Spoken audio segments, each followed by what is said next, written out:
خاموش ہو جائیں گی۔ اسی طرح سے اس حکومت کی طرف سے میڈیا کے حوالے سے بھی آرڈیننس جاری کیا گیا ہے، قانون بنایا گیا ہے، فیک نیوز پر سزا ہوگی۔ کل کسی نے کہہ دیا کہ اسحاق ڈار وزیر اعظم بن رہے ہیں، وہ بالکل فیک نیوز تھی، جھوٹی نیوز تھی، اس کا کوئی تعلق ہی نہیں تھا۔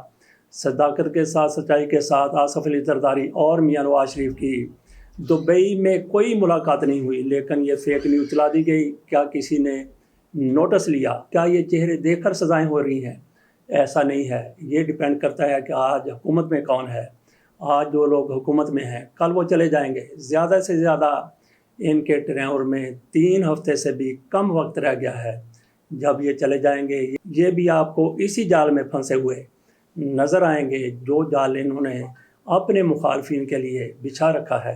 وہ وزیر اعظم صاحب جو ڈوا ڈائی کے مرحلے سے گزر رہے ہیں، ان کی طرف سے کہا گیا کہ بجلی مہنگی کرنا ہماری مجبوری تھی، 7.70 یا 75 پیسے فی یونٹ بجلی مہنگی کی گئی ہے۔ یہ IMF کے کہنے پر بجلی مہنگی کی گئی ہے۔ یہ شہباز شریف کا موقف ہے۔ دوسری طرف کہتے ہیں کہ پاکستان میں سرمایہ کاری کرنی ہے، تو سرمایہ کار کیسے سرمایہ کاری کرے گا؟ لوگ اپنے کارخانے کیسے چلائیں گے جب آپ نے بجلی اتنی زیادہ مہنگی کر دی ہے؟ یہ تو شہباز شریف کہتے ہیں کہ IMF کی شرائط کی وجہ سے بجلی مہنگی کی گئی ہے، لیکن ناظرین اس کے ساتھ ساتھ یہ بھی کہا جا رہا ہے کہ ان کے بیٹے کی طرف سے، سلمان شہباز کی طرف سے، پاکستان میں سولر پینل لائے جا رہے ہیں۔ لوگ بجلی کے بل زیادہ ہوں گے، بجلی مہنگی ہوگی تو سولر پینل کی طرف زیادہ جائیں گے۔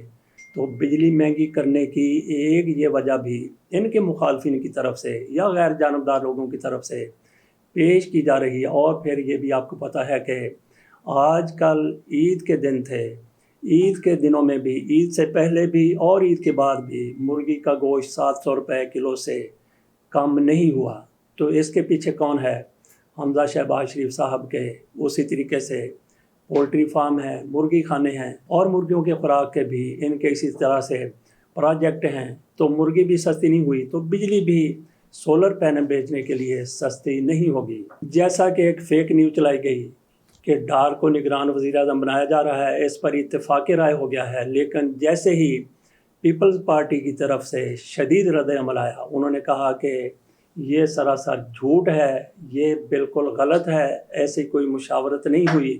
تو اس کے بعد پھر مسلم لیگ نون بھیگی بلی بن گئی۔ ان کی طرف سے مریم اورنگزیب صاحبہ کہنے لگیں کہ وزیر اعظم کے لیے مشاورت ہوگی۔ تو پہلے جو کچھ ہوا تھا، جو کچھ دعویٰ کیا گیا تھا، وہ کیا تھا؟ کہاں سے خبر چلی تھی؟ اس پر غلط خبر تھی تو نوٹس کیوں نہیں لیا گیا؟ نگران وزیر اعظم کے حوالے سے جس طریقے سے ڈار کا نام لیا جا رہا تھا، اور کچھ لوگ آج بھی مصر ہیں یہ نام دینے والے اور اس کی حمایت کرنے والے، وہ یہی کہہ رہے ہیں کہ ڈار ہی نگران وزیر اعظم بنے گا۔ اور جب ڈار سے پوچھا گیا تو وہ بالکل تیار بیٹھے ہیں۔ ان کی طرف سے کہا گیا کہ اگر مجھے یہ ذمہ داری دی گئی، باقی ذمہ داریوں کی طرح جس طریقے سے ڈار صاحب کو ذمہ داری دی گئی وزارت خزانہ کی، انہوں نے بیڑا غرق کر دیا۔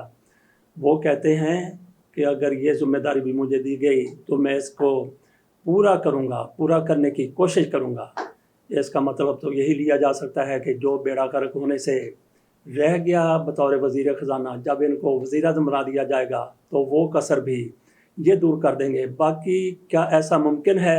پاکستان میں ہو سکتا ہے کہ یہ ممکن ہو، قانون کو دیکھا جائے، آئین کو دیکھا جائے تو ایسا شخص کیسے وزیر اعظم نگران بن سکتا ہے جو آج بھی اس کابینہ کا حصہ ہے اور مسلم لیگ نون کے ساتھ اس کا تعلق ہے؟ نگران کے لیے غیر جانبدار ہونا بہت ضروری ہے۔ محسن نقوی کو آپ نے وزیر اعلیٰ پنجاب لگا دیا، اس میں تھوڑی سی گنجائش تھی کہ ہو سکتا ہے کہ وہ وزیر اعلیٰ بننے کے بعد واقعی غیر جانبدار ہو جائے، لیکن ان کا مسلم لیگ نون سے کسی پارٹی سے اس طرح کا تعلق نہیں تھا، ان میں وہ شامل نہیں تھا۔ یہ تو مسلم لیگ نون کے کارکن ہیں، مسلم لیگ نون کے لیڈر ہیں، یہ کیسے غیر جانبدار ہو سکتے ہیں؟ لیکن یہ چونکہ پاکستان ہے، یہاں پہ کچھ بھی ہو سکتا ہے۔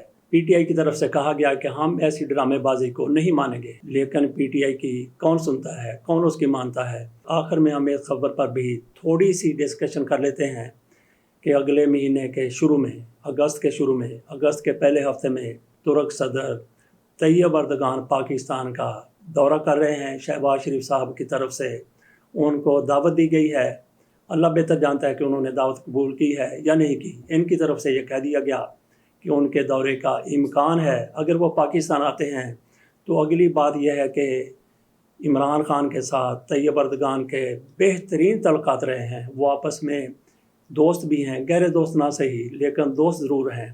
یہ کس بنا پر کہا جا سکتا ہے کہ وہ عمران خان کے دوست ہیں؟ جب عمران خان ترکی گئے تھے تو ان کا والہانہ استقبال طیب اردگان کی طرف سے کیا گیا تھا، تو اس سے یہی اندازہ کیا جا سکتا ہے عمران خان اور طیب اردگان میں گرم جوشی پر مبنی تعلقات ہیں۔ تو اس لیے بھی ان تعلقات کو گرم جوشی پر مبنی کہا جا سکتا ہے کہ شہباز شریف صاحب وہاں پہ گئے، انہوں نے دھکے دھکانے ان کو جپھی ڈالنے کی کوشش کی، ان کے پرے ہوتے ہوتے بھی شہباز شریف صاحب ان کے گلے لگ گئے، ادھر ایسے کیا ایسے کیا ایسے کیا، پھر ان کو چھوڑا۔ تو اس سے اندازہ کیا جا سکتا ہے کہ عمران خان کے ساتھ ان کے بہتر تعلقات رہے ہیں۔ وہ پاکستان آ رہے ہیں تو کیا عمران خان کے ساتھ ان کی ملاقات ہوگی؟ کیا وہ یہ کہیں گے کہ میں عمران خان سے ملاقات کرنا چاہتا ہوں؟ جب وہ کہیں گے کہ میں نے عمران خان سے ملنا ہے تو پھر اس حکومت کی مجبوری ہو جائے گی کہ وہ عمران خان سے ملاقات کر لیں۔ تو ملاقات کہاں پہ ہوگی؟ وزیر اعظم ہاؤس میں ہوگی یا پھر طیب اردگان بنی گالہ چلے آئیں گے؟ کیونکہ آج کل عمران خان بنی گالہ بھی ہیں، اور اس وقت بھی عمران خان ان کی سہولت کے لیے، طیب اردگان کی سہولت کے لیے ہو سکتا ہے کہ لاہور سے بنی گالہ چلے جائیں۔ اس کے ساتھ اجازت دیجیے، اللہ حافظ۔